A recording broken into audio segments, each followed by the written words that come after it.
and then wait in a swamp for something to come by. In the suburbs? I bet your neighbors love you. How long do you wait? Don't you get arrested? Hey, mister, I'm married. Look at the finger. It has a ring. I've got children, for Pete's sake. Stop eyeing me up. I wasn't. You were. I can see you undressing me with your eyes. Well, I tell you, I was a cheerleader and nearly a prom queen. And I could have married anyone, but I chose John. I chose him because he had a kind face and a rich dad. I didn't know he was going to cheat on me or embarrass me. I didn't know. But I won't be made a fool of. I've got the children. Okay, Jan, it's okay. Men are idiots. Ask my ex-wife. Don't worry. Stay calm. I'm not eyeing you up, but I am a little worried about you. How are the children? Do they enjoy school? Of course they do. That's precisely why I'm going to start homeschooling my children. High school is a cult. There's a group of savages that rule the roost and get all the girls, and everyone else is picked on and abused. It happened to me, and look at me. I'm a deranged mess, and my husband cheats on me. I don't want my kids to go to a public high school. Instead, we have a prom each year in my living room. And that leads to my next question. People in high school in Chile are all naked. I've about had it with you, Barry. I try to be fair, I try to be kind, but you are a freak and a liar and wasting everybody's time. The organs below the belt are for reproduction and removing of bodily waste. There's no reason that when I go to buy a soda or a transmission, I need to be distracted by your privates dangling about. Now, when I go to the store to buy an air conditioning filter, I'd rather not have to look at your moneymaker, amigo. I'm glad you are proud of it, but when people of Vice City are in a Quickie Mart, they should be able to have a simple financial transaction without seeing your fire hose. Are you with me? Sorry, Maurice. That's okay. Just try to behave. I think the sun must have got to you or something. Yes, maybe that's it. Maurice, if I may, you have a fine show here, and I'm glad to be on it. But everyone within the sound of my voice and smell will die in the fires of doom. It is written. TV is trash. Radio is trash. Our newspapers are run by Canadians with an agenda. Our very way of life is threatened. We formed this great state to play golf, and I'll be damned if any weirdo hippies are going to tell us we can't fill in wetlands and make a home for ourselves, complete with 18-hole championship standard courses and selective admission.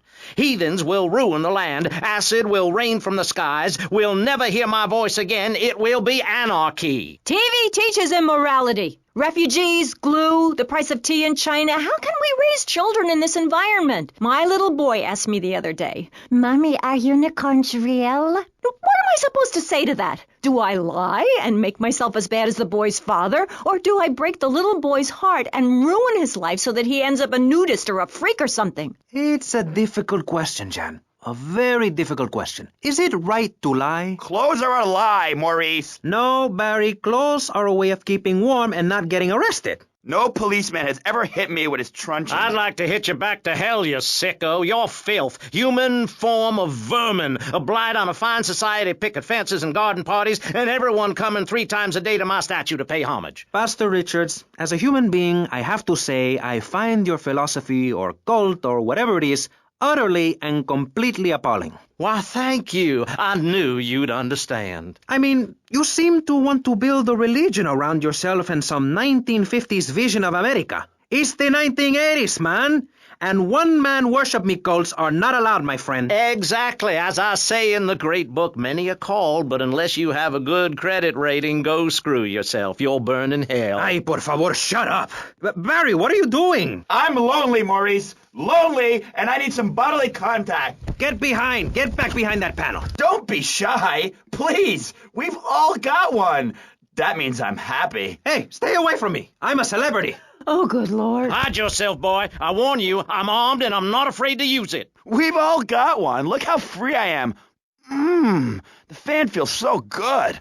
I feel you. Hey, Pastor Richards, please, put the gun away. Put it away. No, I am the sole judge of truth and decency. Get back, heathen, get back. I love you all. Evildoer, die, devil, die. Ow! Dios mío, you shot him. There's blood and pubic hair all over the studio.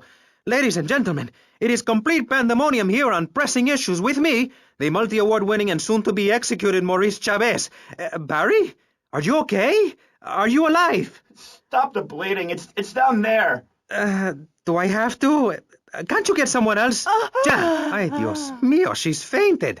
No, hold it. Harder. Oh, that's so good. I need mouth to mouth. Maurice, please. I might die. Okay. Excuse me, I'm only doing this to save your life. I don't want to. Thanks. I'm getting cold. Quickly. It's okay to use tongues. Ah! Get off of me! I'm happily divorced! Shall I send him to hell, Maurice? Yes! I mean, no! No, you psychotic lunatic! Put that gun away! Don't point it at me! Or your what, son? You think I'm scared of your conventional lily-livered morality? You think you can tell me what to do? You think it's wrong for me to have 5 concubines to spread my genes or to use money from the statue for building my own palace in Hawaii? You think that's wrong, do you, son? Do you, huh? No, Mr. Pastor, sir. I think it's very right. Very right indeed. You're the boss. You're in charge. You're the king. Damn right I am. Now, I'll tell you about morality. Morality is what I say is right, and immorality is what I say is wrong. You gotta understand this. I do. Oh, I'm bleeding. I need a proctologist. Shut it.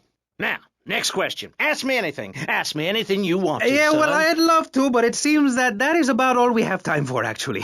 The thing is, you see, this is public radio, and every once in a while we need to appeal for money, or cut away when people start brandishing guns in the studio. Like this. You're on Pressing Issues, and in this show we discussed morality. I think we made a lot of progress and really came together. I'm Maurice Chavez. Bye. Please don't kill me.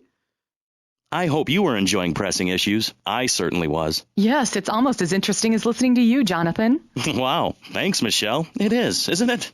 Before we let you get back to the show, I thought you'd like to know VCPR has managed to raise $30 this hour, which should keep us on the air for another 15 minutes at least. Thankfully, due to the generosity of the people at DeLeo and Furax, the fascinating show Legal Review will still run. But now, back to the pressing issues.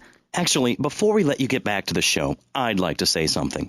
I know that public radio may not seem very important in an era of poverty and famine and immense personal greed, but I can assure you it is. And not just because I say so. Look at the facts.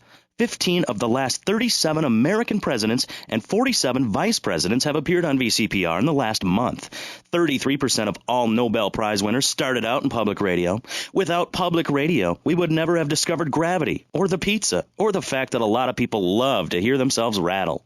Anyway, sermon over. I hope you folks at home understand how passionate we are about public radio, and it has nothing to do with the fact I got kicked off the networks. That was very moving, Jonathan. Back to pressing issues. Where is the creep? Put him on! Hello. As you may know, you're on VCPR, and this is Maurice Chavez. That is, I am Maurice Chavez. That's Chavez, not Chaves or Chavis. This isn't a game show. Sorry about the upbeat opening. This isn't a game show. It's a political and social debate on free radio, without adverts. And I'm still Maurice Chavez. Hi. Next up on Pressing Issues, we tackle one of the most important issues in our country today. The issue of perception. Not credit card fraud. That's deception. But we're talking about perception. How we perceive the world. These are optimistic times we're living in. A time of go-getters and doers. Our hero is the entrepreneur, the shaker and the maker. Positive thinking, we are told, is everything. Think it and we can do it. Or can we? Let's press the issue. Now, personally, some days I wake up and I look out the window and I think it's great to be alive. Other days, like payday or my ex-wife's birthday, I want to hide under the pillows and cry. But that's me, a man of contradictions, as my therapist said. He was a Jungian. But whatever. I'm Maurice Chavez. And on our panel right now, we've got 3 very contrasting views about the issue of positive thinking. On my right, I have Gothic artist, vampire hunter, and, in his words, man of the night, Konstantinos Smith. Konstantinos, hello. Greetings, mortal. I hope this is good. I'm missing a seance to be here. You don't sound excited to be here. No, man. I'm mind-numbingly depressed. It's great. Okay, I'm going to have to interrupt you there. And on the left, I have positive thinker extraordinaire, a man who dragged himself up from the gutter, Jeremy Robard. Hey, the ghetto, not the gutter. I didn't live in the gutter. I lived in the ghetto. I'm a survivor, not vermin. I'm from the streets. Okay. Hey, I can teach you how to be a survivor, too. All of you. I can help everyone. I've got what they call a gift for communications. I can help you all realize that gift. Make something of yourselves. Realize your dreams. I'm like a high school counselor. I'll show you your potential. It's easy. All you have to do is follow my simple program on audio cassette or VHS. Okay, not right now. This isn't a commercial. And if you're not going to underwrite the station, I can't let you read these blatant plugs. People pay for that. Hey, everything in life is an opportunity. When I was in jail, I got the idea for my current business. And look at me now. I got offices in Vice City, Bogota, Lebanese, and Jamaica. If I can do it, I can help you make something of yourself. You could be just like me, a success. Enough, no more. Not a word from you until you are called upon again. It's a 3-stage process. Learn, start, doing. Shut up. I'm warning you. This is my show. You shut your mouth. Shut it now and keep it shut. Do not push me, you shiny suited prick. Do not push me. Hey, you have to dress to impress. I cover that in my program. People make judgments on who you are based on your appearance. Scientists say we form 98% of our opinions on a person in the first half second we meet them. Hey, and if scientists say it, it must be true. I teach you how to live that. Enough! This is pressing issues. Enough now, okay? Enough, please, no more. Okay, my last panelist is someone without a plan to sell, without a program, but with a beautiful message. So it says here. Vice City Civilian of the Year for 1985, Jenny Louise Crabb. Hi, Maurice. This is such a lovely studio. Thanks. How are you doing? Great. In fact, I'm fantastic. Did you see the sunrise this morning? It was gorgeous. I've been smiling all day ever since. Okay. Now let's get with the policy of ladies first. And since you seem to be the most pleasant person here, Jenny, let's start with you. You seem like a very happy person. Oh, I am. Really? Why? Well, life's great, isn't it? I mean, good things come my way because I hold each one close because I deserve it. I bet you wouldn't be so cheery if you had the Black Plague. Jenny's living in a fictional world. Goths like me, we see the world for what it is. Dark songs of the night, black nail polish, and very tight black jeans, man. Like everything is great. Well, like everything. Constantinos, you're shaking your head. I know, Maurice. I am. Any particular reason? Yeah. What then? There's only one thing good about life. And what's that? Death. Death? Yeah, and dying. That's good too. And black. And the moon. At least when you're dead, you can go around as an astral body and visit places like New Orleans. I love New Orleans. It's really hot and depressing. Oh, death is good. Is it? Yeah. What? If you're going to inherit a lot of money? Yeah, no, I mean, yes, but also if you can be positive and upbeat about things. I mean, like my parents were brutally murdered a few years ago, yeah, and I was really bothered, but I kept smiling and I got a lot out of it. I'm a much better person today having dealt with that. They were killed so I could have a great personal experience, and I see that now. Lucky bastards. I wish someone would kill me. Then I could hang out in a graveyard all the time instead of just on weekends. I know I'm really lucky to have the opportunity to learn about life. You can't control everything in life, so start a day with a smile and you'll end a day with one. What do you start a day with, Constantinos? Usually with a pint of blood at dusk. Then I light some candles and cry. Okay, moving on before we're all sick. No, Maurice, I do, because I won't be constrained by you. Life is cheap, man, and then you die. If you prepare for the afterlife now, you will be able to summon spirits. That's the truth of the pentagram, man. How profound. You've obviously got a lot of important things to tell the world. The world is a lie, man. Only darkness is truth. I am very much like Vlad Dracul, born in Sixiora, 1431. You're scaring me. I wish you would smile and be happy. Okay, right. This isn't going that well. Look, Hey, can I say something? No, I'm still pissed off with you, you shoulder pad wearing shyster. Hey! Back down, Buster, before I bust your balls. No confrontation. As they say in the movies, I'm a man of peace. I'm done killing. Work with me. What do you want? A broken nose? Some speed in your eye?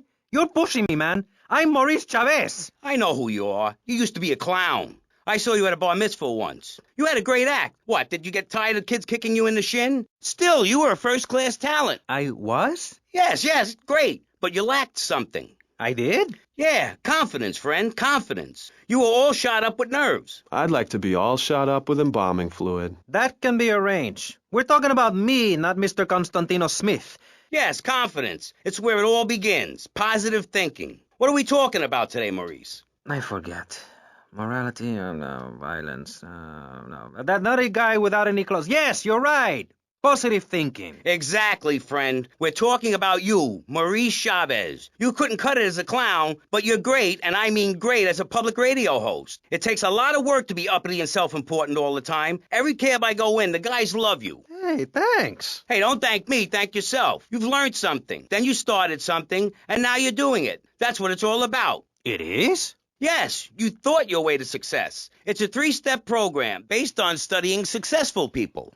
Like me. Or maybe Learn, Start Doing is a little too intense for you. Maybe you should just think, hold that thought, complete. I never had anyone complain about that program. Stop that. Hey, I engaged with you, friend, and you're exchanging with me. I cover this in my second tape. One is a positive action as practiced by successful people like salesmen or prostitutes, and the other is a negative action as practiced by failures like winos and judges. What? Stop interrupting me. You gotta open your ears and close your mouth. It's very important. I tell my old lady that all the time. I say, hey, I don't want to hear no complaining. I come home with piles of cash every night, and all you do is bitch. The learning starts in here and ends when we open this. Doing is a whole other story, but we'll come to that. Now, all you have to do is call me right away at 866-434-SELF, and for just one monthly payment, I will change your life forever. I promise you. I'll supply you with all the materials you'll need to completely change the way you see the world. Guaranteed. Oh, stop right now. This is a debate program, not an infomercial. Hey, that's a great idea. Listen, friend,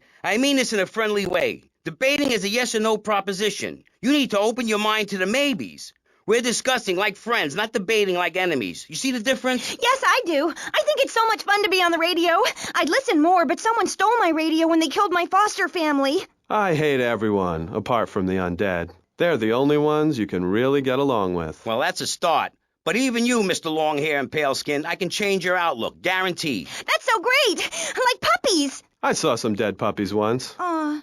Konstantinos, I've noticed you have a lot of negative thinking. Why the goth lifestyle? Well, some say life is a tea party for zombies. Also, when you only wear black, everything matches. In fact, I'll keep wearing black until something darker comes along. It's a known fact that the best poetry is written when you're horribly depressed. Hey, listen, I wrote a haiku.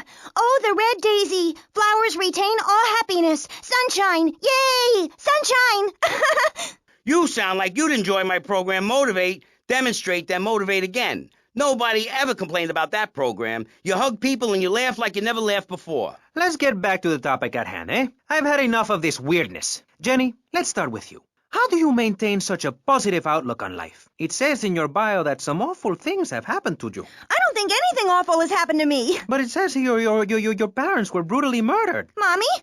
Where's Mommy? She's just fine. She's probably taking a nap. You're like my bad doll, Mr. Livingston. He's a bad doll. Bad doll. Not like my other dolls. My mom's great, though. Thanks for asking. Okay, wow. You're psychotic and dosed up to the eyeballs on tranquilizers. If it's psychotic to be happy, then I guess I am. A stalagmite grows an inch every 1,000 years. That's slow and painful. That's how I want to live my life. If you can't see the misery, stay out of the kitchen. You may have noticed this Ankh tattoo. It's Egyptian and represents the breath of life given in the afterworld. It's my key to eternal life after death. Hey, why don't you carry your keys in your pocket like everyone else? Because only that which is burned or scratched into your flesh comes with you to the afterlife. I bet my ex-wife will be there waiting for me in the afterlife. The bitch is crazy. Hey, can you put a hex on my ex-wife? Like some kind of spooky voodoo or something? I do dabble in the dark arts and magic. I ain't talking about magic like pulling a rabbit out of your ass or pulling quarters out of your ears. I'm talking voodoo. You know, dance around with a chicken voodoo. That bitch was a grass. Why does everyone assume that just because we're goths, we're weird? I don't know. The hood, cane, black fingernail polish may have something to do with it. When is the last time you seen the sun? It's been over 18 years since I was out in open sunlight. I only leave the house if it's raining or if I need milk. Exactly. Listen, I was just like you at one time, except I didn't wear makeup. That would get you a firm beating where I grew up. I'm happy to give you a sample of my course, Learn, Start Doing. I promise you'll run out and buy some colored clothing and listen to some music other than people groaning on and on for half an hour about how much it rains in Manchester. Life is what you make of it. Look at me. I got a condo, a hot tub, a lot of girls. Listen, you're really bringing me down, which is hard to do. I've been to the other side many times. Sometimes I barely come back. It's all about astral projection. Like right now, I'm projecting myself into the women's bathroom at the fairgrounds. Hey, that's a good trick. Maybe you and I should go into business together. Oi, look, I've had enough of this love fest. You're a motivational conman, and you are a maniacally depressed loony with anemia. You guys should hate each other. Did you say love fist? Those guys are so super. Listen, I just wrote another poem. If I had a flower for every time I think of you, I'd walk forever in a garden. And I just wrote a poem too. Shut up, you weird, pathetic people. This is my show, Maurice Chavez. Capiche? Comprende? We're not here to recite poetry or sell motivation tapes or talk to dead people. We're here to press the issue. Anyway, let's take a break. We'll be right back after this important information from Vice City Public Radio. That's Pressing Issues here on VCPR, Vice City Public Radio. If you haven't given money to VCPR and you're listening to this station, you are a thief. That's right, Michelle. You might as well throw a brick through the window and loot the place. How selfish you people are. This is public radio, serving the public with everything that is important, like me. So come on, keep us on air. It's really important. Send us your money. I'm going to say this over and over until you do. Yes, Michelle is known for her begathon tantrums. She cares about this station, unlike you. Think of how much money you spend on drive-through fast food and commemorative plates. Take that money right now and send it direct to me, Jonathan Freeloader, Starfish Island, Vice City. Now, back to the show. With Maurice Chavez, the asshole. You're correct. He is an asshole. I'm Maurice Chavez. Welcome back. I used to be a performance clown. Now I'm running a debate show. Funny how things turn out, eh? Or is it? That's the question, you see. If we look upon life as a positive experience, do we make it any better? That's what we're discussing right now here on Pressing Issues. Free radio with free ideas. Just keep those donations pouring in. Don't sell out to corporations. We all need a voice. Really, we do. And today, right now, we're giving a voice to 3 very different people discussing positive thinking, a healthy mental attitude. We've got a goth depressive, we've got a very happy orphan, and we've got a motivational speaker with a number of systems. So let's start with you, Konstantinos, you strange, creepy creature of darkness. Have you got a positive mental attitude? I like to think so. Oh, really? Misery and suffering, it's everywhere, man. And I actively want a fatal disease. What bad can possibly happen to me? You could win the lottery. The lottery, that's for people with hope. I don't enter the lottery. You could. Damn, you two, help me here. I think he's great. I think he's really sweet. I love your hair. It reminds me of a big shaggy dog with long, greasy, straight hair. You know, Chavez, this weird goth guy, he's got a point. I mean, in many ways, what he's talking about is covered in my 3-step program, Tape 17. Motivate, demonstrate, then motivate again, Part 9. Facing home truths. You see, we all have to face up to a few home truths. I'll never be prom queen. Jenny will never have her parents. You'll never make it in the entertainment business. It's about realistic goals. I can change your life. Just a second, Robot. What isn't covered in your 3-step program? What don't you talk about in your Library of Congress-sized tape cassette library? Whatever we talk about, grief, goths, depression, changing lives. Who are you? What have you done that's so great? You wear a cheap suit. Your hair is stuck rigid with spray. Your breath stinks of whiskey. You look like you sell drugs to people. You're a joke, buddy, a bad joke. Oh, now this is getting personal. I come on your cheap-ass show, I spare my valuable time, I cancel several important speaking engagements, I talk to thousands of VIPs in order to spread a message of hope. And this is how I get treated. I get insulted by a man with dandruff, I get slandered by a guy who couldn't amuse a birthday party of 9-year-olds, I get attacked by a guy who works on a volunteer radio. This is not volunteer radio. I earn a salary. How much? How much do you earn, Chavez, big man, tough guy with a microphone and a cheap jacket, and a look that says my highest hope in life is to work in a bookstore? I'm a go-getter. You're a cheapskate. You're a fraud with nothing to tell people, and no way of helping people. Excellent. I'm really loving this. I hope one of them gets killed. Shut up, dork. All the bunnies are stabbing each other. Shut up. I have a condo, I have a hot tub, I vacation in Aruba. Vacation is not a verb, moron. Yes, it is, because I'm a VIP. I'm very important. And I'm a teacher, a wise man, not an opinionated dolt, a naysayer sitting on the side of life criticizing others while all he can do is get a crappy gig down at a moron station. A man who lives with his mother. I'm between apartments. And I'm between mansions, Buster, from helping people. Do you know how good it feels to be me? Do you have any idea at all how great it feels to wake up and realize you're a rich and talented, important person and in a waterbed with mirrors on the ceiling and more girls than you can imagine? And every time I step outside the door, I can choose which car to drive. If I choose to drive, I have 5 chauffeurs. No, you haven't. Yes, I have. Sweep it under the carpet. That's my motto. If I can't see it, it's not there. Look, I hate to burst your bubble here, but I know you live in a very small apartment overlooking the gasworks. You ain't a big shot. You ain't even a medium shot. You're an asshole, a creepy jailbird who doesn't know the first... I have a message. I can save lives. I'm a savior, my friend. I have a gift for communication, and this is how I get treated. I get insulted, I get paired with a pair of retards, a guy who's afraid of the sun, and a girl dosed up to the eyeballs on antidepressants. Sweetheart, I can get you something much better. These pills are very strong today. Maybe I took too much accidentally. Oh, well. This chick is out of her mind. I thought I was going to get to help people on the radio, to demonstrate my program, to help you, Chavez. Those people on the phone said you were a desperate, lonely man on the edge. Leave! Leave right now! Get out of my studio. Go get your own radio show. Go save some other people. Hey, I'm not leaving till I have the opportunity to save people and sell some tapes. You can call right now and send in the money order. Soon you can have a luxury condo and a waterbed and a suit made in Singapore based on the latest Italian style. Enough! Enough now! Shut up! Hey, vampire boy, I'll give you $20 if you can put a hex on Chavez. Dark forces, I summon you to me. Banish these weaklings and mental inferior ones from my presence. Shut up! No, you little snotty-nosed prick. What? Your shoes got lifts, Buster, I can tell. Hey, lift this hairspray! Oh, my nose! Daddy, stop bleeding. This costs a lot of money. I'll sue you into jail, asshole. Stop fighting, please. I hate it when we fight. Can't we have a group hug? Hit me, man. I like it. Oh, my damn nose. Oh, stop crying, baby boy. Who are you gonna tell, huh? Where's your 3-step program now? You think I'm a little wimp now? You wanna be rude about pressing issues now, eh? You think you a tough guy from the gutter now, eh, my friend? You think you can screw with me, with Maurice Chavez? What you thinking, asshole? I'm sorry. Please don't hit me again. I love your show. Eh, I think I understand this positive thinking. And that was pressing issues. I think we covered a lot of ground. We learned all about how to press the issue. And remember, if at first you don't get hurt, hit the guy very hard in the face with a paperweight. It just worked for me, and I feel like $1 million.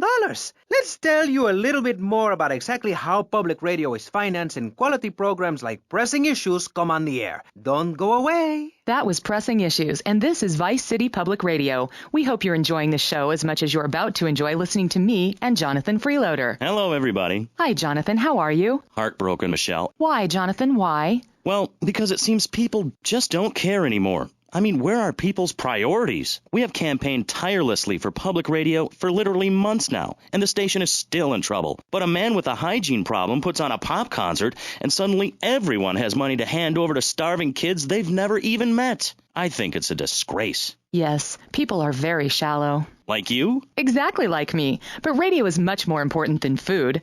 I have a good mind not to let them go back into Pressing Issues this time. You have to give us some money. It's a disaster. That's what it is. What's wrong with you people? Please. We're struggling to pay for our second homes here. And I've only had 3 vacations this year. You poor, poor man. Let's get on with the show. Remember, call now. Please. We need your money. Urgently. Thanks, guys. Hello, ladies and gentlemen, and welcome back to Pressing Issues on VCPR. That's Vice City Public Radio. Radio which gives the public exactly what they want. High-quality educational programming about serious topics, and a consistent reminder that the world is going to hell in a handbasket if you don't give us money. Remember, Vice City Public Radio is commercial-free because it is funded entirely by donations from our listeners and corporate sponsors. So if you're enjoying the show, why not make a contribution? I'm Maurice Chavez, and this is Pressing Issues. Pressing Issues is a roundtable discussion group in which we ask self-important people exactly what they think about things, and then they argue amongst themselves for a bit, before leaving with views more extreme than when they came in. Only joking, ladies and gentlemen. This is a show founded on the ancient Greek principle of enlightened debate and the American principle of free speech. Or is that the ancient Greek principle of feeding wise men hemlock and the American principle of being annoyed and loud so nobody can get a word in? I forget. Only time will tell.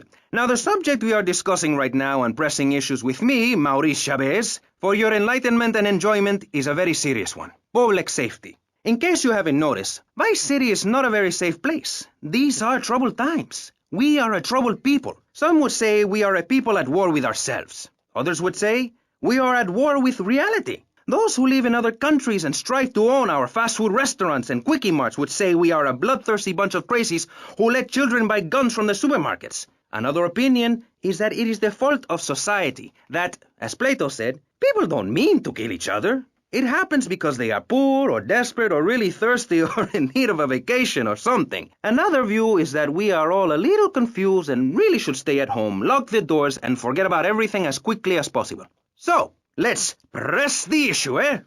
Sitting on our panel right now, we have 3 divergent opinions, 3 separate islands of insanity in a rolling sea of stupidity, 3 wise men following very different stars. To my right, to everyone's right in fact, we have Congressman Alex Shrub, the youngest state congressman ever to be elected by Vice City, and now a respected man in the Capitol. Mr. Shrub got elected because he has great hair and says things that make you nod your head. His campaign appealed to the wealthy because he set all of us at ease by finally confirming it's okay to be rich as long as you say you care about the children. Mr. Shrub, welcome. That's not entirely true, Maurice. My campaign also appealed to the poor, who are too stupid to understand what I'm saying, so I held up pretty pictures and I gave out candy bars to appeal to their most base instincts. Thanks, Maurice. I'm glad to be given this opportunity to set the record straight. I haven't given you any opportunity yet, my heartless friend. Let me introduce my other guest first. I hope this isn't going to get personal. I love Vice City more than anyone, and I can prove it. Yes, that's coming from the man who got elected by calling his opponent a buffalo butt and a fat hen-pecked wimp that couldn't fight his way out of a wet paper bag. Anyway, our next guest is from the opposite end of the political spectrum, a man so wet he looks like he just stepped out of the shower. Peace Corps activist, hippie concert taper, founder of the group Speaking for the Underdog. He is fluent in 7 languages and studied the harp in Peru, Callum Grayshaw. Hi, Maurice. Hola. Buenos dias and noches. Bonjour and buongiorno. Welcome. Allo. Hello. Hi. Hey, let's stick to English. Most of us struggle enough with that. Welcome to Pressing Issues. And lastly, we have a man with a novel solution to the problems of public safety in Vice City. A solution so stupid, I cannot bring myself to explain it for him. Yet, like breakdancing, it is sadly catching on. A man who appears on this fine show because our previous know-it-all panelist was carjacked and is now at home arming himself to the teeth. I give you John F. Hickory. How y'all doing? Indeed. So, before we get started, gentlemen, let me remind you of the rules of engagement. Here on Pressing Issues, the #1 rated show on public radio in the Vice City area and hosted by me, Maurice Chavez, Pressing Issues is about free speech, not feeding each other hemlock, literally or metaphorically. Hey, my daddy used to grow that stuff in the backwoods of Missouri. Hoo-wee! I tell you what. Yes, thank you. I expect you to listen to each other, and I will only step in where necessary so people on the air don't forget what my voice sounds like. So I want a clean fight. Nothing below the belt or in the chops. And remember Maurice's motto, which a very wise man, my father, once told me. If you listen, one day you might be hurt, and when in doubt, use the smell test. That's so important, I think, don't you? So, Congressman, let's start with you. Crime is up. People are scared to walk the streets. Nobody is taking public transportation. Police morale is at an all-time low. Everyone is killing and maiming and giving each other the finger, metaphorically speaking. Do you think the government is doing a good job? Absolutely. Those statistics are interesting, but like all statistics, they are also irrelevant. Let me give you a better statistic, Chavez. In 1980, when I was elected, you were, according to the intelligence gathered on you, a man with no mission. You worked as a clown at birthday parties, corporate functions, bar mitzvahs, and go-go bars. You, realizing that you were a hollow man that can only take on the personality of others, decided to become an actor. And despite going up for 17 auditions that year, you only got work as a fluffer in a sex ed video. Your tax returns show that you earn less than $2,000. Suffering from anxiety, you attended group therapy for a year and considered getting a sex change. An idiot liberal felt sorry for you, and now you host your own radio show, write a newspaper column that lines my birdcage. You've got an ex-wife and attractive girlfriend, although she's married to your best friend, and you're on top of the world. So answer me this. Can you really say the years of living under my administration have been bad for you? We are not talking about me. This is pressing issues, not pressing Maurice. Yes, excuse me, if I may. Can we get to the part where we press the issue? You see, that's what's wrong with this city. Liberals just want to open the floodgates, let anyone in and make you, the ordinary, hard-working men and women, pay for the pleasure. Well, you have my permission to beat them with sticks. We won't prosecute. You'd be doing us all a favor. Free love, wig out, don't work, make love in the field, and listen to rock and roll or whatever you call it.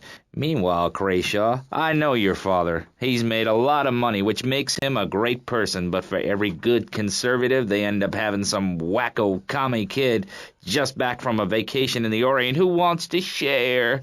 Go take that sharing business to Cuba or Canada or somewhere. I don't have a trust fund or a rich daddy. I know what it is to be poor and to look at the world from the other side. I slept my way to the top. If you two would stop hooting and carrying on, I have a plan that will save Florida from the yellow-bellied snakes that want to slither into this great state from all places north. Oh, look.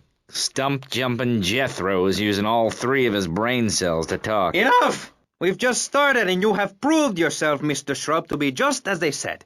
I grant you, 1980 was not a high point in my career, but I never applied for a sex change. I was merely in an exploratory phase, and besides which, Saul the wheat-free clown was a funny act. Once voted best up-and-coming dietary restricted comic act in the whole of Vice City. I tried to take it to the Catskills, but Mount Scary Large was full. Besides, we are not talking about me, we are talking about you. Actually, if I remember correctly, you didn't win. Mary the meat-free mime won. In fact, under legislation I am proposing, all of you vegetarians would be kicked out of Vice City. We were given canines and bicuspids for a reason, to open packages of potato chips. Hey, don't get me wrong, I always hated that bitch. What's funny about a woman not eating a hamburger? Or miming saving a chicken from the slaughteurer's hands? Or her big act, I am a milk cow, a lactating machine for your breakfast cereal. How do you think a little kitty enjoyed that on his birthday? Not very much. There were tears, not laughter. I can assure you, vegetarian performance art must be stopped. Jumping Jehoshaphat on a pogo stick. You city slickers got more issues than a newsstand. Can we talk about public safety here? I ain't got all day. What? Is there a corn on the cob eating contest you have to get to? Get some chitlins and grits in the oven? You got a date with your sister, eh? Hey, be nice, man. I just wanted to talk a little politics, and you made it all personal. Right. Let's all stop bickering, especially you, Shrub. I've got my eye on you. Public confidence is at an all-time low. Nobody feels safe anymore. Just the other night, I saw a man running amok with a gun shouting he needed to defend himself. Gun sales are up, book sales are down. What do you think, John F. Hickory? Please, press the issue. All right, that's better. Sticking to the matter at hand. Well, it's quite simple, mister. Immigration is to blame. People are flooding into our state from all over America. Trash. It's quite simple. They're bringing their highfalutin, uppity, out-of-state ways and corrupting the place. Ruining it. That's why I and my organization propose we take Florida out of the Union. We start anew as our own country and ban people from Missouri or Kentucky or Philadelphia or any of them fancy places from setting foot on our soil. You think what? Have you been snorting blocks? Have you read the Constitution? Yeah, I sure have. It talks about freedom. Freedom for Florida from the stench of people moving here to retire or go on vacation. Build your own damn theme park in your own damn state. Florida theme parks is for Florida people only. That's what I say. I mean, I don't go to Alabama to visit a theme park, so why do they come here? Mr. Hickory, your views are a little extreme. Plus, I don't believe there are theme parks in Alabama.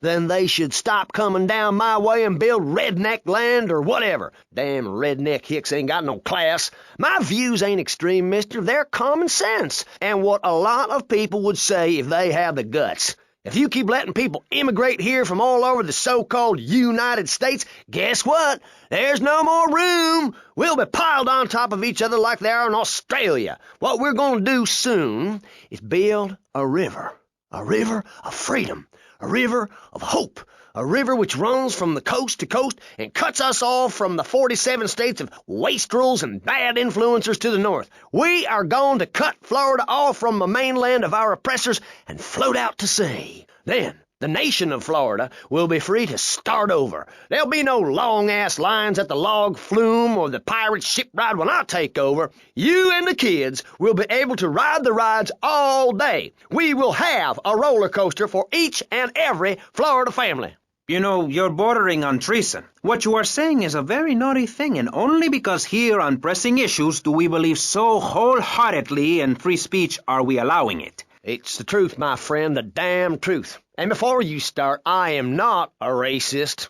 I hate everybody irrelevant of other issues, but I especially hate Yankees, by which I mean anyone from Georgia or further north. Build your own theme parks, buy your own sun, grow your own damn mosquito-infested swamp, pal. We're gonna build ourselves a river. FBI, CIA, I don't give a damn. They can't stop us. You shrub.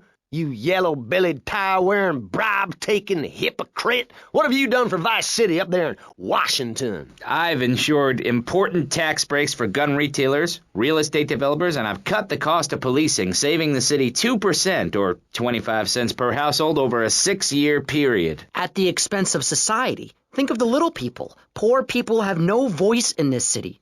Every time I find a park to meditate in, someone brings in a bulldozer and builds condos. The madness must stop. So you suggest we just stop making babies? People need a place to park their boat and trailer and to put their swimming pool. You're beginning to sound red, and by that I mean you prefer a hammer and sickle over a hamburger. I'm not little. I'm 5'5". It's time for corporations and all of capitalism to step aside for naturalism. You're not saving this planet. You're spending it. Your credit is no good here. We can't afford to loan you any more of our nature. Those are our trees. I only wish I could be around a little longer to enjoy it. I feel so old. Someone must take my legacy. I must train a little me. How old are you? I'm 23, but I feel much older and wiser. I know everything. I've seen a lot of the world. What does the rest of the world have to tell us about how to do things?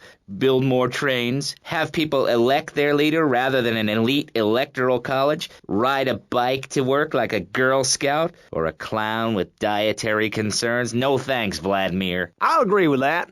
People from other countries are good for nothing. That's why we have to keep teaching them a lesson. I tell you what makes a real man. A truck to pull stuff and a couch to think on. I'll tell you. Speaking as a sensualist, and by that I mean a very narrow-minded, id-centered man of peace and travel. I recently went to Europe. I think everyone should see it for a week. You really see what's wrong with this country when you visit a European utopia. Things like a journey, public transportation, healthcare, leather shorts, mustaches. When I went to Belize, I helped some villagers clear some land for an environmentally friendly coal mine. We've all got to make some sacrifices if we're going to get anywhere. My dad gave me the money to set up an exciting trust there. But how does that help the people in Vice City from worrying about whether they are going to get robbed? What drives a man to just take? What we need are more after-school sports like choir or drama so people can learn to express themselves properly by singing or pretending to be a tree. Have you ever heard a whale sing? It's a lonely form of beauty and some very ancient wisdom. Helping people to help themselves with drama and choir and flowers and my dad's money. Listen, trust fund Tommy, your ideas are pathetic. It's no wonder that mankind has woken up one day to find me in charge, amigo. Mr. Shrub, you got elected on a campaign promising to reduce taxes to zero. But under your stewardship, we've seen taxes go up by 20% and services decline. Nobody is interested in your statistics, Chavez. Let me tell you something, pal. I'm better than that. I will not, I shall not, I cannot stoop to your level. They assured me this was a show that understood politics, where we could debate things mano a mano. And I find myself having statistics hurled at me like so much stale confetti. We cannot boil people down to numbers. You have no idea, my friend, what it takes to serve, the sacrifices I've made to help my country, to help Vice City, the complexity of government, the hideousness of my wife, and the way her thighs grow like our national debt. Oh, sure, some people like that, but not me. It's a nightmare, my friend, and I have it thrown back at me by an ingrate like you. I could scarcely get up in the morning. And with that outrageous revelation, let's take a quick break to tell you something very informative. You're listening to Pressing Issues on Vice City Public Radio. Over to you, Jonathan. Hello and welcome back. I'm Jonathan Freeloader, and you're listening to VCPR. This portion of Pressing Issues is brought to you by Ammunition, a proud supporter of public radio and our community. We hope you're enjoying Pressing Issues and the way it challenges your view of society. Unfortunately, public radio in Vice City is under pressure. That's because we're better than everyone. You can't hear this kind of hard-hitting, long, drawn-out programming anywhere else. But you have to give money. That's right, Jonathan. Money is important. It can be exchanged for goods and services, like getting a hip replacement or funding a starving child in Australia. I feel all covered with flies right now. Call us. Pledge your money. Give 10% of your income. That's all we ask. And for that, you know everyone can be educated on the important things we discuss on VCPR. 10% is a really small amount. I remember when I was volunteering in Central America, to make myself appear less shallow, the native peoples would give you 10% of their land for a pair of mirrored sunglasses, and they would run around me saying chicle, chicle, which is Espanol for pretty woman. It was very spiritual, like waves. Absolutely. But remember, this radio station could disappear. The voice of unprofitable radio could be silenced. One day you wake up, roll over, and she's gone. You go into the kitchen, there's a note scrawled, the sound of a taxi leaving in the distance, a thunderstorm rolls in. It's a metaphor for my haircut, or this pledge drive. Yes, the pledge drive. Become a member. Only members or people with radios can listen to this radio station. Now back to Pressing Issues. Shouldn't we give out the phone number? Like I tell the children at the library I volunteer at, look it up yourself. No, you can't go to the bathroom, and stop crying. That's good advice. Now, back to Pressing Issues. Welcome back to Pressing Issues with me, Maurice Chavez. On our panel, we got the secessionist lunatic John F. Hickory, liberal rich kid Callum Crashaw, and neo-fascist congressman Alex Shrub. Gentlemen, welcome back. Let's start with you, Mr. Hickory. Why the F? For Florida. I'm a patriot. I've even got an orange grove tattooed all over my groin. Excellent. But back to the matter at hand. Public safety. How do we get guns under control in this city? By giving everyone hope, a dream of a better tomorrow, by encouraging people to grow their own root vegetables. What's the satisfaction of holding a gun in your hand when you could be holding a hoe, planting seeds in a peasant village? Keep your hoes and seeds to yourself. We don't need gun control. If you read the Constitution, it's a sacred document that should not be changed. Under our Constitution, women couldn't vote, but the liberals come in crying crocodile tears. We need to get scaremongers and non-believers men like you, Chavez, under control. I've got a good mind to have your funding removed. We don't get any funding. Yeah, exactly. Well, good. You won't see a penny out of me. You've got to stop spreading these lies or I'll whip you myself. I'm not afraid. The Constitution asserts a man's right to bear arms and arm bears and all points in between. Who ever heard of a gun or a bear causing problems? This is all cocky pop or whatever that word is.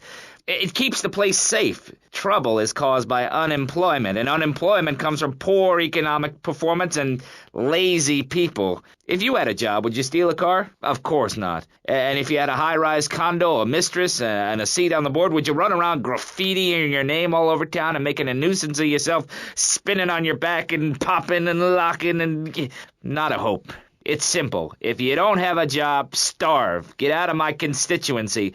By force if necessary, and starve. That is quite simple. Are you really saying that? Of course I am. Vice City is a growing city. Of course there are going to be some growing pains, but what I tell people is this. Gather up your life savings, buy yourself a piece of swamp, drain it, and get rid of the damn wildlife. Then apply for planning permission. Pretty soon you could have your own retirement community or resort destination holiday place. You can start making money out of the boom, the shrub-inspired boom, and enjoy the kind of things sensible people have. Personal bodyguards, massive fences, and a bigger collection of guns than the other guy. It stands to reason. No, no, no, no. Keep them out of here. We do not not want any more old folks. If there are any old people listening, go back to your homes. Florida does not want you. Please, die somewhere else. What's wrong with Nevada or Kansas? We want a river. We need a river. The Freedom River. And what about the other crimes? It seems car crime, fashion crime, drugs, everything is on the rise. Absolutely. Of course it is. When I was in Uganda, people were poor, but they were happy. The more you have, the less you have. And that's kind of what I'm all about. There's satisfaction in spending all day weaving a basket rather than just buying one at the store. At one point in Uganda, I saw a great lake of sand and a massive speaking dog. It was a dog of love, not of hate. It was a spirit journey. What are you talking about? I'm talking about hopes, dreams, the magic of television, especially public television. Puppets can say what men cannot. Yes, but how will that stop people taking baseball bats and pounding the living crap out of each other, as I saw in a Mother's PTA group meeting recently? Baseball is our national sport, our national pastime, joining together as men in order to reward the act of running around in a circle. I will thank you not to take its name in vain, Chavez. I hate that spring training. Who do those guys think they are, coming here and getting in the way, showing us no respect, drinking our orange juice and seducing our women folk? Train in your own home, mister. Our national game down here, my friend, is digging. Digging a big ditch, a ditch of hope, which will flood into a river of freedom. So far, we've dug 17 feet. We're almost free, almost, when we are floating away in the Caribbean Sea, free to run things our way, singing Kumbaya in the sunshine. No school, no tax, free barbecue and pinball for everyone. Sophisticated entertainment. Yes, but what about the little guy? What about the guy who is standing there saying, I like being part of America. I like it a lot. I get public radio. I can hear Maurice Chavez. I own a small one-bedroom home, a business selling flowers to people stuck in traffic, 3 or 4 radios, all turned on to VCPR, a dog, 15 ice cubes. But I don't feel safe. I'm worried about gangs. Gangs are a myth put out by the liberal elite to patronize and demean the working man. I mean, what kind of right-minded youth from a poorer background is going to spend his time stealing things and posing in silly clothes when he could be getting ahead with a minimum wage job and making his parent proud? The dream of America is to live in a duplex and share a yard. Why would anyone want to threaten that great future? Answer me that and I'll show you a green dog. And speaking for the underdog, the foundation I set up with my trust fund, we believe gangs are a valid expression of a people's identity, a grouping, a community within a community. Gangs are a way to be noticed in the boxy suburbs. You scream out. Rather than urinate at the edge of your camp like a proud native, we spray paint our names on the walls of the mall to ward off predators. And that's supposed to terrify people? No. We believe passionately in nonviolent solutions to life's problems. Gangs have to learn to love, to be inclusionary. We'd award badges to good gangs and give bad gangs a silly hat to wear. It would give people something to feel a part of. Kill with kindness, not a garden tool. Yes, but what about the guy getting beaten up on the street? Or the man having his motorcycle stolen? What about him? Or her. Some of the best bikers are really women. Anyone can join our group. This is about poor people getting together. But your father owns half of Florida. How are you part of the working class? Like I said, possessions are not important at all. I'll pick up a hitchhiker in my convertible any day. The other day I picked up a young woman and we discussed a non-violent solution to war. We called it peace. Your father is a great man. He's done more for the arms trade in this state than anyone else, myself included. And you shame him with the socialist, jiggery-pokery hootenanny. America needs hope, not songs that are supposed to send food to the poor. Songs will get you nowhere. This country needs something to aim for, like being rich and laughing at poor people, or being in government and laughing at the electorate. Now, Mr. Shrub, let's not make this personal. I appreciate your attempt to press the point, but we are here to press the issue. My city is in trouble. And I think we're not really providing any serious solutions. So far, we've got secessionism, rearing its ugly head for the first time in a century and a half. We've got ignore it, and we've got give everyone a flower. You're all a little unrealistic, yes? Come on now. I could just have one my friend. Maurice? Not to say over-opinionated and moronic, Mr. Crashaw, how do we stop people running amok in the city with machine guns and heavy artillery? You've got to give a man a chance. Prisons are overflowing with wasted potential. Make the guilty men innocent once more. Free them from themselves. How? How on earth do you do that? Well, you could let them off. Marvelous. Great. That's a sensible plan. Then they wouldn't be guilty anymore. We've been doing that for years, you idiot. How do you think we keep prison costs down? It ain't by magic or cooking the books. We save that for education. But, as in most things, we in government are saving money so that you don't have to. When we spend less money on services, more goes to administration salaries and expenses, which helps make lives a lot less difficult for everybody. It's about sharing your taxes out amongst the select few. That's why I worked so hard at school, so I could reap the rewards now. I thought you worked hard at school because the other kids laughed at you and called you a square. That's a damn lie. They called me wet fart. They called me the Bat because my voice didn't break until I was 19. So, Mr. Shrub, I take it you don't believe in regulation. I believe in giving people a chance, not tying them down with lots of needless regulations. The fact is, business is run by moral people who won't do anything illegal or try to get rich quickly. But since you got elected, Vice City has been characterized by a government who cut aid to the poor, offer tax breaks to the rich, and pay people to dump toxic waste near schools. Yes, we've made a lot of progress. And up on Capitol Hill, you were instrumental in pushing through a bill allowing the manufacture and sale of giggle cream, a dessert with potential lethal consequences. Not true. Only 23 people have died, and several of them probably deserved it. So, with people being set such a bad example by big business, how are they supposed to respect each other, to act safely in society? And how are they policed by a demoralized and underfunded police force? Well, I'm afraid that's apparently quite a difficult question, but my solution is easy. I'm going to talk for a long time about a subject not in any way related, and pretty soon people will forget all about it. I'll remind people that I have a great haircut, and that under my stewardship, Vice City has had on average 15% better weather than before, while crime rates only go up if you don't turn the graph upside down. Turn it upside down, and they have halved. Halved! Under me, Alex Shrub. Vote Shrub for president, and you'll have a friendly face in the White House. A man you can trust. A local man who likes golf and laughing and photo opportunities at your store or place of business.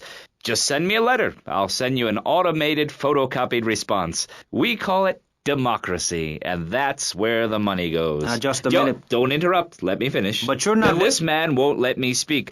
You, Shorty, shut up and let me speak. I'm taller than him, ladies and gentlemen, by at least 3 inches, which means I'm a lot more respectable looking. Everyone knows politicians lie and steal and cheat, but at least with me in charge, you know I look good and I have a very supercilious manner. Besides which, I've been abroad, and I prefer it here because I'm a man of the people. Vote Shrub. You'll get richer, and you won't feel guilty about it. Enough! We're running out of time, and you completely failed to answer the question. I'm a professional. That's my job. And Mr. Hickory, what about you? All right. These problems are typical of what happens with an open border to the north. The state is filling up with trash. People who can't tell the difference between a swamp and a marsh. Guys who don't know the first thing about the legality of marrying within the family. That's why we need a river. People, I'm telling you, pick up your spades, go into your garden, start digging as deep and as far as you can. Pretty soon the whole state will be flooded and ruined, and then they'll have to leave. We must build a moat to the north, or they will come down and ruin this great state. And Mr. Hickory, were you born in Florida? What a stupid question of all the cheek. Were you? Of course not. No one's been born in Florida since 1877, but I've been here for 5 years, which is a very long time. Yes, it is. A very long time. Almost as long as this show. Ladies and gentlemen, you're listening to Pressing Issues with me, Maurice Chavez, presiding over some of the least informed debate on the radio. In this episode of Pressing the Issue, we had Alex Shrub, Callum Crashaw, and John Florida Hickory discussing safety. I guess you've all got to make up your own minds. Should we be as wet as fish or a corrupt money-grabbing thief? Gentlemen, I feel we really got somewhere, and that Vice City and people everywhere know a lot more than they did before we began. And now, over to Jonathan and Melissa to talk to you about public radio in your area. You're listening to VCPR, the radio station for disoriented and unrealistic college professors who wear fuzzy sweaters and find everything terribly interesting. I'm Michelle Montanius. And I'm Jonathan Freeloader. Public radio is very important. You may have heard my recent hour-long story about my hike in the park. That was fascinating and very important for everyone, even the blind. Play a selection, Jonathan. I think this is the part where I came to the big tree. I almost felt like I was there. You won't get this kind of nauseating detail on commercial radio. VCPR is 100% commercial free. Absolutely nothing interrupts your enjoyment of our fine programming and ability to tackle the important things like Jonathan's walk in the park. But we need you. Think of yourself as a member of this station, except you aren't allowed in the doors. That's an important metaphor for life. Yes, how wonderful would it be to own an hour of this radio station? We just got an enormous pledge from Farewell Ranch. That's great. Farewell Ranch is a great place to take your loved one. Just dial 866-9-BURY-ME. Remember, VCPR is commercial and interest-free. Donate your money now. Let's get back to pressing issues. Thank you, guys. So, we're back on pressing issues. Just one of many fine shows you'll hear if you have the patience to listen to public radio. Although thanks to the many awards we have won, Pressing Issues has extended playtime and is the #1 rated show in the Vice City area. I'm your very entertaining host, Maurice Chavez, a man climbing the broadcasting ladder at a rate of 6 knots. 6 years ago, I was a clown, and now I'm a success. Think about it. Imagine where I could be in 10 years. I could achieve anything. Anyway, morality. What is it? Why do we need it? Our ancestors, shortly after discovering fire, built tools to beat each other over the head and discover how to make meat to celebrate with afterwards. Then Columbus came over, shut down the Pilgrim discos. Why? All very confusing if you ask me. And you did. And I asked myself, that is a perfect subject for a region-wide discussion show, which is very lucky because I happen to host one. To discuss the subject of morality, we have firebrand preacher Pastor Richards, the head of the Pastor Richards Salvation Statue Organization, a group which plans to raise enough money to build a statue of Pastor Richards himself. We also have John Brown, leader of Moms Against Popular Culture, or MAPC. Or is it MAPS? MAPK? I don't know. We're deep in acronym hell right now, or is it purgatory? And finally, we have Barry Stark, author of the book As Nature Intended. He's the editor of Vice City's Naturist News, and is working feverishly, it says here, to bring more nude recreation to Vice City. To protect the dignity of our other panelists, we place Mr. Barry Stark behind a divider. I'm naked back here. It's my right as a person. Yes. Let's start with the obvious, yes? Is it moral to be naked? Yes. You can't stop me. Well, I'm a mother, so I have to deal with this issue every day. My adorable kids have learned that it's wrong to be naked. When it's bath time, they know to put on a bathing costume. That's also the reason there are no mirrors in my house. Nudity leads to bad, naughty things. Maurice, if I may interrupt, I haven't worn clothes since 1982. Clothes are seriously unnatural. Didn't you guys learn anything from the 60s? I had a revelation when I was on holiday in Germany. I'd always felt very constricted. Then it hit me like a slippery fish. Clothes are plain wrong. When you're born, you're not wearing any clothes. When you die, you're not wearing any clothes. I'm going to have to interrupt you there. What if you die at work? What if an enormous piece of machinery falls on you while you're working? Clothes lead to immorality. Nudity stops people from fighting. Have you seen an issue of National Geographic lately? People around the world are nude. You don't want to shoot a machine gun or a howitzer or a flamethrower if you're naked. It could burn or scald in quite a personal fashion, quite frankly. Have you been to the zoo? Animals are naked. If everyone were naked, there'd be no war. Everyone's complaining about crime and the theft of cars in the city. No one's ever stolen my car. No one's ever pickpocketed me. They've never even tried. Well, that's because you're a degenerate loony. If the police were naked, it would set a great example to everyone. You can direct traffic and eat donuts entirely in the buff. Maurice, this kind of immoral behavior is exactly why I'm building the Pastor Richard Salvation statue. Noah had an ark, Texans had the Alamo, and I am building a highly fortified structure in my image. Simple. This 50-story statue will be able to deflect alpha, gamma, and beta radiation. The day is coming, and coming soon, where the artificial suns will rain down to punish the degenerate degenerates of this city,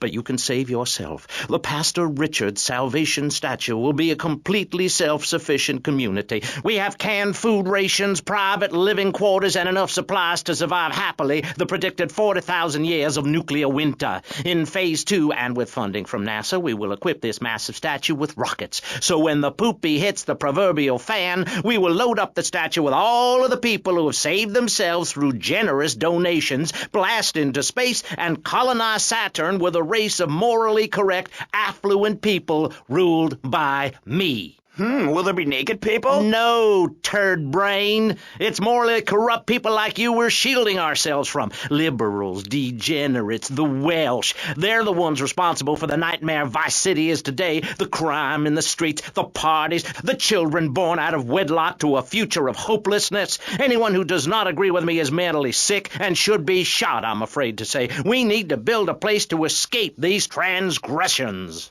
Whew, that's extreme stuff, Pastor. But we'll leave amateur eugenics for a minute and ask our other panelist. Jan, you're a mom, so you know everything. What is your thought on all this? And do you think Pastor Richard stole his ideas from a movie or book? Well, yes, I am a mom. My kids are very special. So special, they go to special classes.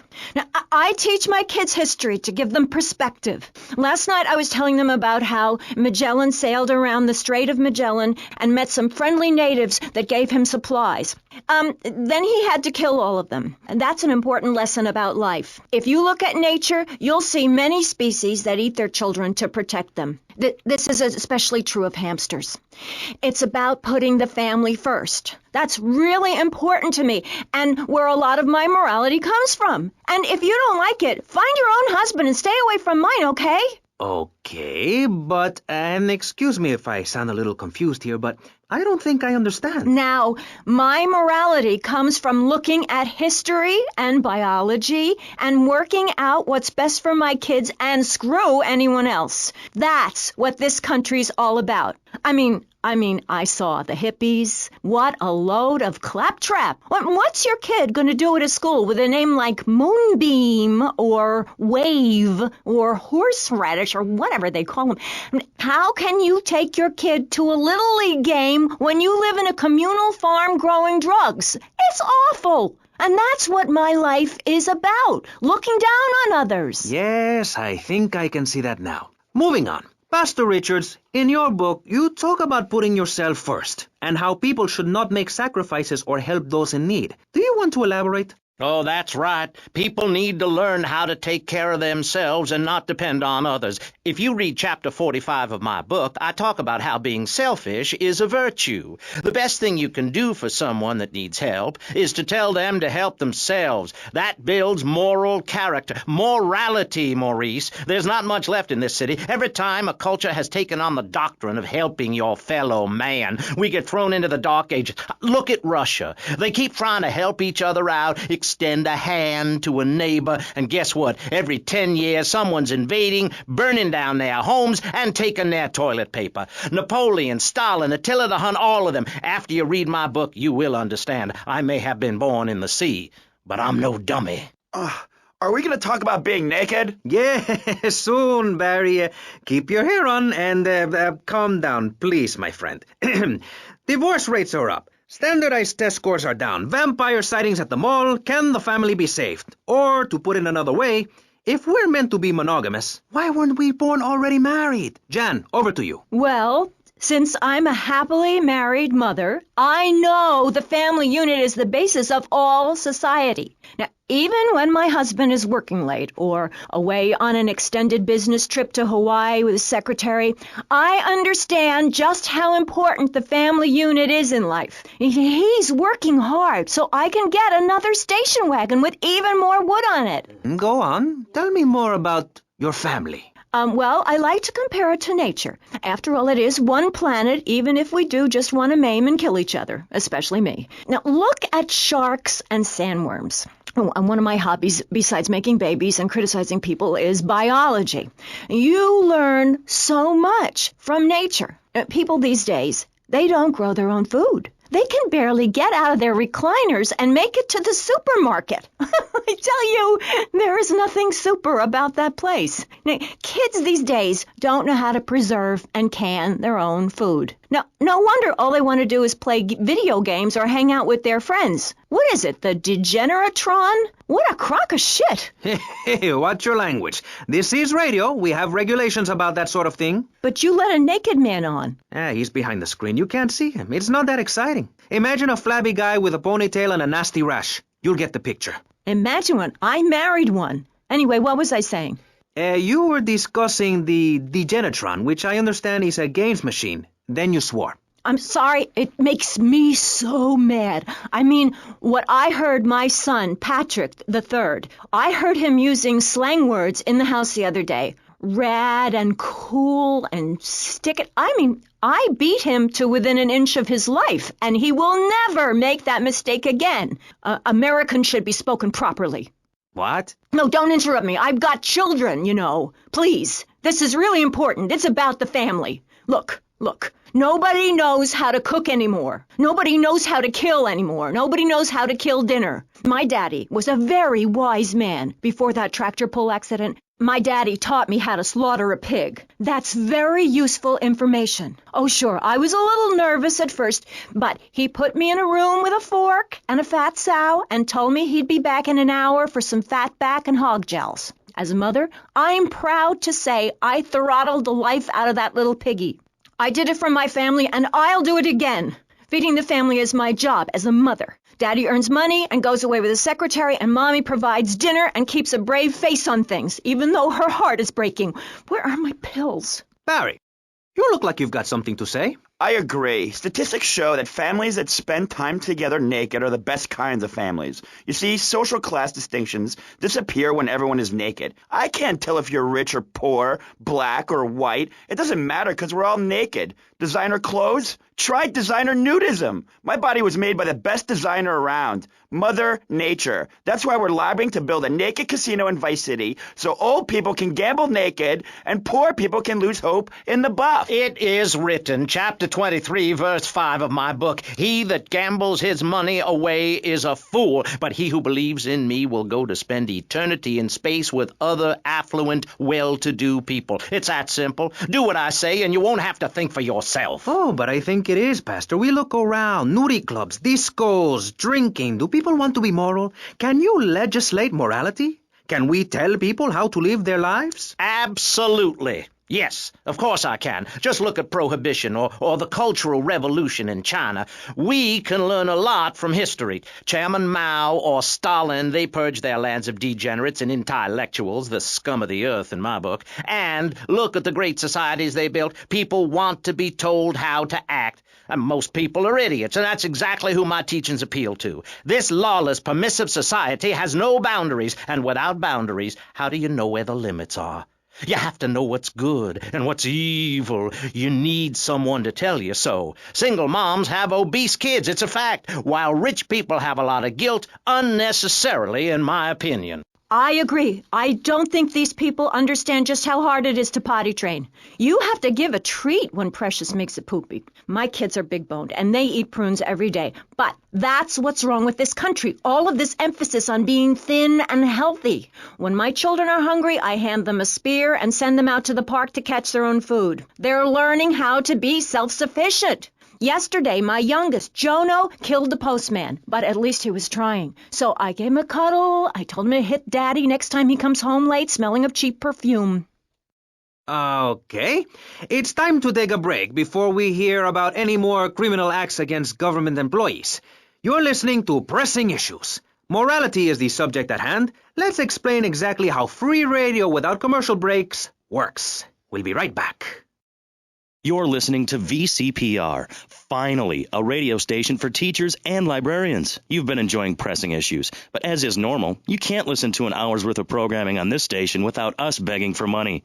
It's the bi-daily begathon here on VCPR, where we hold your favorite shows hostage until you pony up some cash. You know what's so great about VCPR? It's like a shining torch of cultural enlightenment for Vice City. In these times of darkness, when the hordes are so uneducated they can barely understand multisyllabic phrases like clean my shoes Choose better, Marissa, or I'll report you to the IRS, or dialectical materialism. Isn't it pleasant to have a patronizing voice on the radio? That's right, Michelle. With the way things are going under Reagan, at any moment the unwashed Huns from the Midwest could descend upon Vice City and enslave the poets and postal workers and force us to watch network programming. That is a frightening thought. But like many things in life, you can throw money at something and feel better about yourself. VCPR is your public radio station, but you have to open your wallets. That's right. If you pledge at the $1,000 level, you'll get tickets for In the Future There Will Be Robots at the Vice City Arts Center. People who see that show say it's difficult to put into English.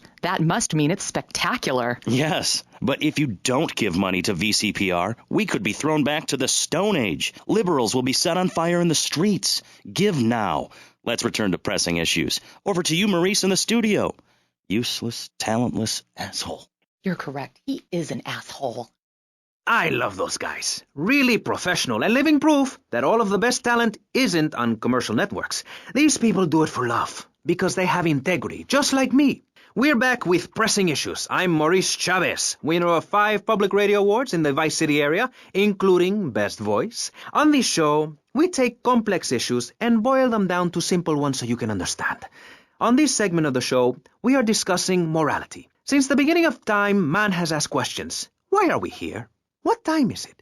And is there a place around here a guy can get a drink? Early man, as seen in the cave of Lascaux in France, questioned the morality of making the mammoth extinct. I think we all know what happened there. Is it society's job to tell each other how to live? Recently, Vice City considered passing a public curfew that says nobody can be on the streets after 8:30 p.m. Of course, the bill didn't get passed, but it made people think. If you don't vote, you get morons in charge. Is that moral? I'm not sure. Let's press the issue.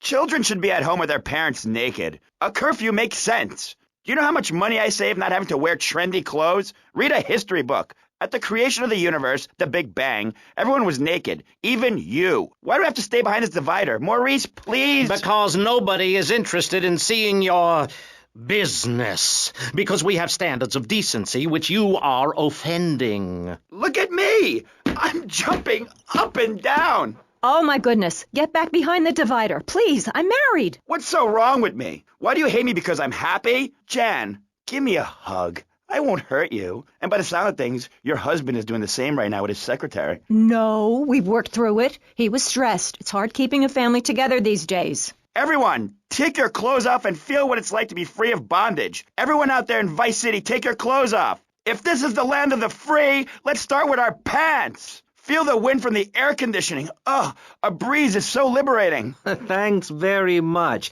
Now, if you could get back behind that divider, Barry, please. Otherwise, I'm going to have to ask you to leave. Thank you. Now sit down.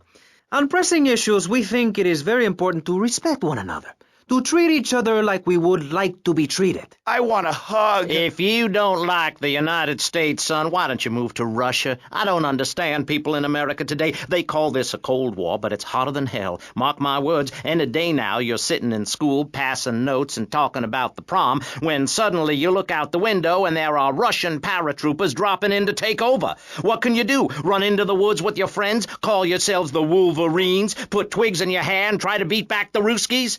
No, you hightail it to Pastor Richard's Salvation statue and blast off into space. But there is a limited amount of space. That's why I suggest anyone who wants the safety and security of your own bunker, give now. Call 866-9-SAVE-ME. We'll get you on the payment plan, and if you're paid in full on D-Day, you and your family will be safe. If not, you may have to choose to save yourself and leave the others behind. Hey, stop selling things on my show. You're not a valued sponsor who supports the art of public radio, buddy. I, for one, welcome our new Russian masters. We can learn so much from other cultures.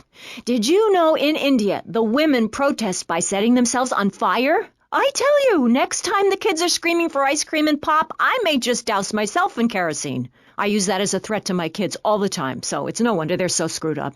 That's one of the tough things about being a mom, not ruining their lives with guilt. As a matter of fact, I don't let my kids watch cartoons or slasher flicks. Really? That Knife After Dark movie may be #1 in the box office, but my kids certainly ain't going to see it. If you don't raise your kids right, they end up being like Nude Boy over there or working in radio. I want them to get proper jobs, like being a doctor, not a patient. That is offensive. My mother understood I was special. She made me wear a bonnet as a child, and when I demanded to go to school naked, she was fine with it. After social services moved me, she would still write to me. I still remember when she kissed me goodbye. But Barry, earlier you said you discovered naturism, taking your clothes off, whatever it is in Germany. I know, but I lie a lot.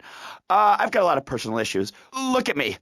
Please, Maurice, I need a hug. There's another example of immorality in this city. Public showing of affection. People think we want to see them making out and carrying on. I understand your hormones rage like a wild animal, and you want to ravage one another like there's no tomorrow, but you have to ignore what your body is telling you and work for a higher calling, like construction. We're building a statue, and we need your help. Call me now. You know, pretty soon you won't be able to tell who's a human and who's an android. Why, the corporation is working on it right now. I know, I read about it. I tell my kids not to kiss other kids at school. It might be an android. Suck your brains out. You must have seen the mini-series event on television. I read it in a book. We've got to stop looking at the stars, all this science fiction, and focus on the family. Now, if you really want to dance like you're on the moon, go there and leave us in peace. And that's a fact.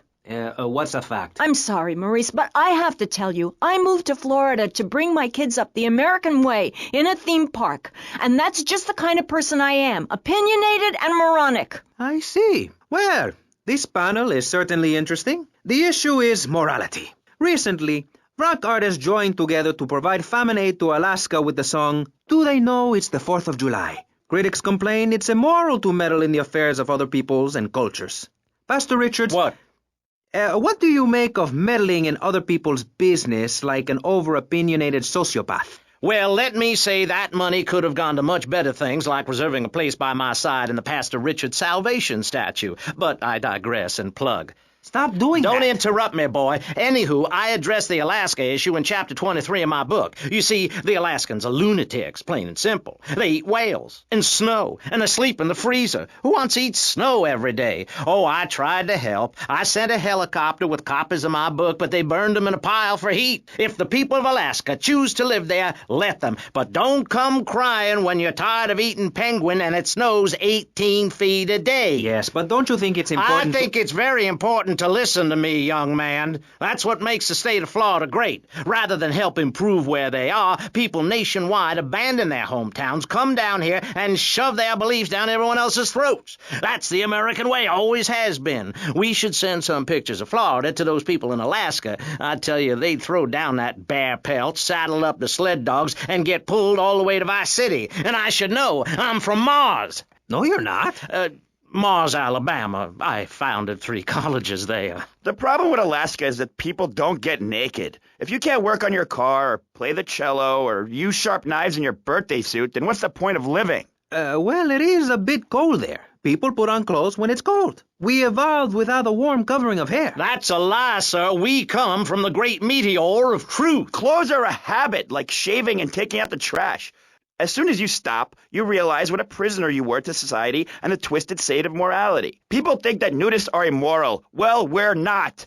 I'm married. I love my wife. In our commune, it's so wonderful to wake up in a big bed and go to breakfast clothed in nothing but a smile. What kind of people are there in your weirdo commune? Single people, families, elderly couples, teachers, politicians, and especially truck drivers. Truck drivers understand what it's like to be by yourself for days on end, with nothing but country music on the radio and a stick in your hand, shifting gears over and over. Truckers realize there's nothing to be ashamed of on the open road. Get naked and beat it on down the line. You've never seen a sense of community and morality like a nudist colony. We share everything, the cooking, cleaning, wives, a shared sense of what it's like to be a complete social outcast. Wait right there, Barry. I'm getting something through the cans.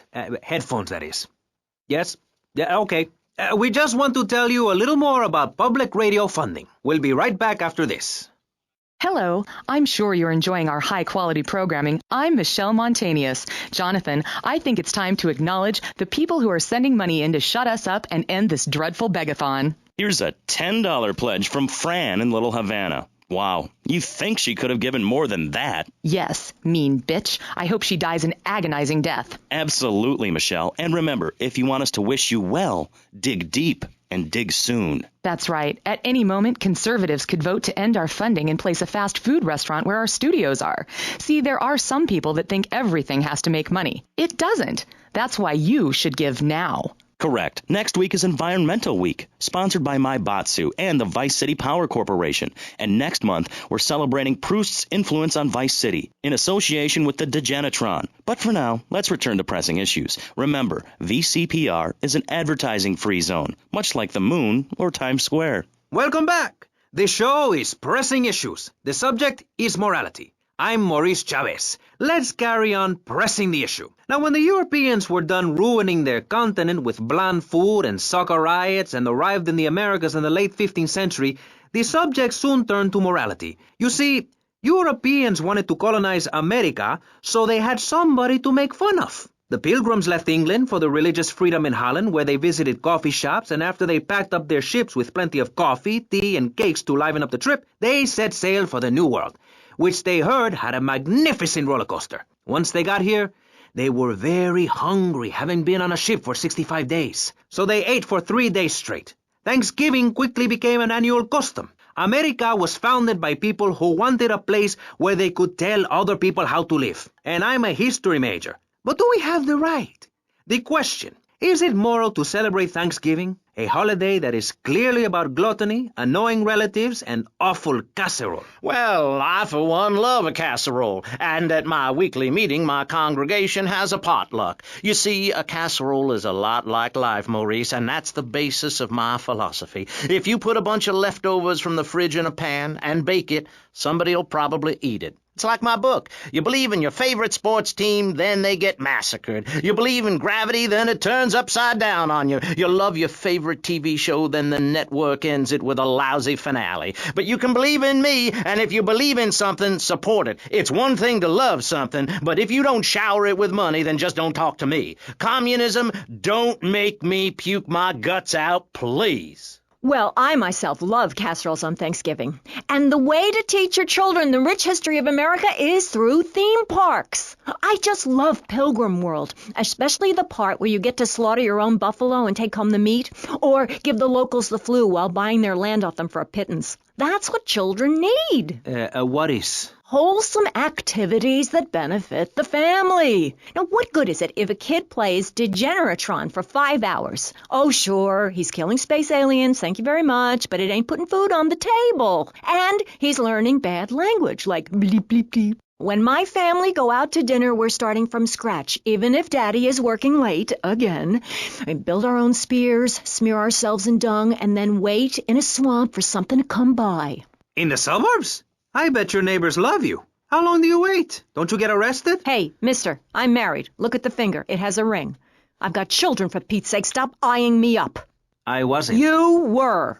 I can see you undressing me with your eyes. Well, I tell you, I was a cheerleader and nearly a prom queen. And I could have married anyone, but I chose John. I chose him because he had a kind face and a rich dad. I didn't know he was going to cheat on me or embarrass me. I didn't know. But I won't be made a fool of. I've got the children. Okay, Jan, it's okay. Men are idiots. Ask my ex-wife. Don't worry. Stay calm. I'm not eyeing you up, but I am a little worried about you. How are the children? Do they enjoy...